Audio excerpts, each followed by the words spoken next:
আপনি কি জানেন এমন কিছু কাজ আছে যেগুলো করলে রহমতের ফেরেশতারা আপনার ঘরেই প্রবেশ করেন না? ভাবুন তো, যে ঘরে বরকত আসার কথা সেখানে যদি ফেরেশতারাই না আসেন, তাহলে কি থাকবে সেই ঘরে? শান্তি নাকি অশান্তি?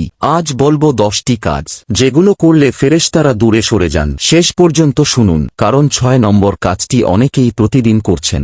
1. কুকুর পালন প্রয়োজন ছাড়া। সহিহ হাদিসে এসেছে, যে ঘরে কুকুর থাকে সেখানে রহমতের ফেরেশতারা প্রবেশ করেন না। এই বর্ণনা পাওয়া যায় সহিহ বুখারী ও সহিহ মুসলিমে। তবে নিরাপত্তা বা শিকারের প্রয়োজন হলে আলাদা বিধান আছে। 2. জীবজন্তুর ছবি বা মূর্তি টানানো। রাসূলুল্লাহ বলেছেন, যে ঘরে জীবিত প্রাণীর ছবি থাকে সেখানে ফেরেশতা প্রবেশ করেন না। আজকাল দেয়ালে বড় বড় ছবি, শোপিস, এগুলো আমরা হালকাভাবে নেই, কিন্তু হাদিসে এ ব্যাপারে সতর্কতা আছে। 3. অপবিত্র অবস্থায় দীর্ঘ সময় থাকা। নাপাক অবস্থায় অজু বা গোসল না করে সময় কাটানো, এটা পবিত্রতার পরিপন্থী। ফেরেশতারা পবিত্রতা ভালোবাসেন। ইসলামে তাহারাত বা পরিচ্ছন্নতা ঈমানের অংশ বলা হয়েছে। 4. মিথ্যা বলা। মিথ্যা কথা শুধু মানুষের বিশ্বাস নষ্ট করে না, হাদিসে এসেছে, মিথ্যা পাপের দিকে নিয়ে যায়, আর পাপ জাহান্নামের দিকে। ফেরেশতারা সত্যবাদীকে ভালোবাসেন।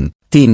আমার অনেক টাকা আছে। আপনার আয় বা সম্পদ নিয়ে বড়াই করলে দুইটা জিনিস হয়, একদল হিংসা করে, আরেক দল সুযোগ নেয়। বিশ্বজুড়ে অনেক প্রতারণার ঘটনা শুরু হয়েছে কাছের মানুষ থেকেই। টাকা দেখালে মানুষ বদলে যায়। 4. আমি খুব দুর্বল। নিজেকে দুর্বল ঘোষণা করা মানে অন্যকে আপনাকে নিয়ন্ত্রণ করার লাইসেন্স দেওয়া। মানুষ স্বাভাবিকভাবেই শক্ত মানুষের প্রতি আকৃষ্ট হয়, কিন্তু দুর্বলতার কথা প্রকাশ করলে অনেকে সেটা ব্যবহার করে। 5.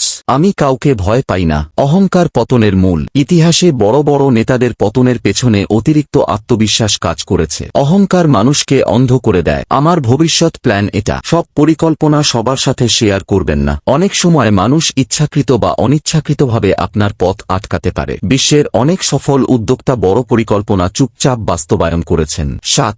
আমি তো মজা করে বলেছি। এই কথাটা সম্পর্ক নষ্ট করা সবচেয়ে সহজ উপায়। আপনি মজা ভেবে বললেন, অন্যজন সেটা অপমান হিসেবে নিল। যোগাযোগ বিশেষজ্ঞরা বলেন, কৌতুকও দায়িত্ব নিয়ে করতে হয়। 8. আমার জীবন খুব খারাপ। নেগেটিভ কথা বারবার বললে আপনার চারপাশের মানুষও দূরে সরে যায়, কারণ মানুষ স্বাভাবিকভাবেই পজিটিভ এনার্জির দিকে ঝোঁকে। নেতিবাচকতা সামাজিক বিচ্ছিন্নতার কারণ হতে পারে।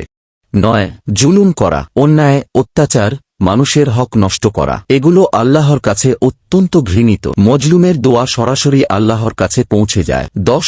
অশ্লীল ও গীবতপূর্ণ কথা। গীবতকে কুরআনে মৃত ভাইয়ের মাংস খাওয়ার সাথে তুলনা করা হয়েছে। ভাবুন কত ভয়ঙ্কর উপমা। যে মুখে সবসময় গীবত, সেই পরিবেশে রহমত নেমে আসে না। মনে রাখবেন, ফেরেশতারা নূরের সৃষ্টি, তারা পবিত্রতা, সত্য, ইবাদত ভালোবাসেন।